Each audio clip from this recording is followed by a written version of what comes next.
ماریا ایک چھوٹی سی بچی، اس کا باپ کہتا ہے تو جب یہ پیدا ہوئی تو میں نے اس کو دیکھ کے کہا کہ واللہ ہے اللہ سبحانہ و تعالیٰ نے اس سے خوبصورت بچی کرائے ارض پر کبھی پیدا نہیں کی ہو. اور اس کی لاش ہاتھ میں اٹھا کے کہتا ہے کہ اس کو بہت شوق تھا سفید لباس پہننے کا، کیونکہ یہ ڈینٹسٹ بننا چاہتی تھی. اس کے خواب شرمندہ تعبیر تو نہیں ہو سکے، لیکن سفید کوٹ پہن کے آج یہ اللہ کے حضور پیش ہو گئی.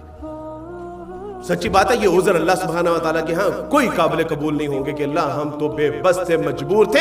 نہیں ہیں ہم بے بس، نہیں ہیں ہم مجبور. روزانہ سوشل میڈیا کے اوپر سٹیٹس لگاتے ہیں نا، تو بتائیے دیکھیے میرے بچوں کا کس طرح پانی کی طرح خون بہایا جائے. کتنے لوگ تھے جو بائک آؤٹ کر رہے تھے، اور مرزا جہلمی صاحب کی کوئی ضرورت نہیں ہے. ہاں اگر آپ بائک آؤٹ کرنا چاہتے ہیں تو پہلے ان کے پیرلر کوئی پروڈکٹ لانچ کیجیے. لا حول ولا قوت الا باللہ. محمد علی صاحب آپ کی عقل کے اوپر ماتم کرنے کو جی چاہتا.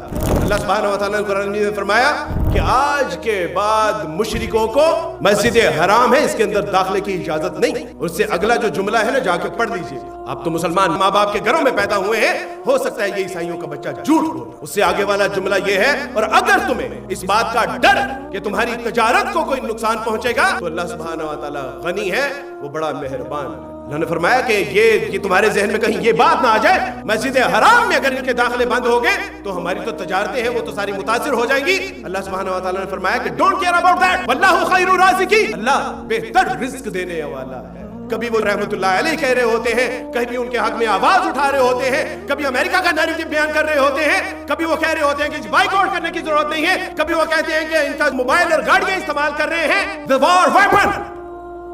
اور اگر آپ اس کو بطور ویپن نہیں استعمال کر رہے تو غیر جنگ میں بھی آپ کے لیے اس کو استعمال کرنا جائز نہیں. اس کا مطلب ہے کہ پہلے 500 سال لگا کے ہم ان کے لیول کی جو ہے وہ پروڈکٹ تیار کریں اور اس کے بعد بائک آؤٹ کا اہتمام کریں. اگر مرزا صاحب کی بیٹی کا جو شخص قتل کرے گا اور اس کی واحد دکان محلے میں ہوگی تو میں دیکھوں گا کہ مرزا صاحب اپنی بیٹی کے قاتل کی پروڈکٹ کو کس طرح استعمال کریں گے. یہ گندی نالی کا پانی پینا برداشت کر لیں گے لیکن اس کی دکان سے پانی پینا برداشت نہیں کریں گے. اب فتوے کی بات کرتے ہیں.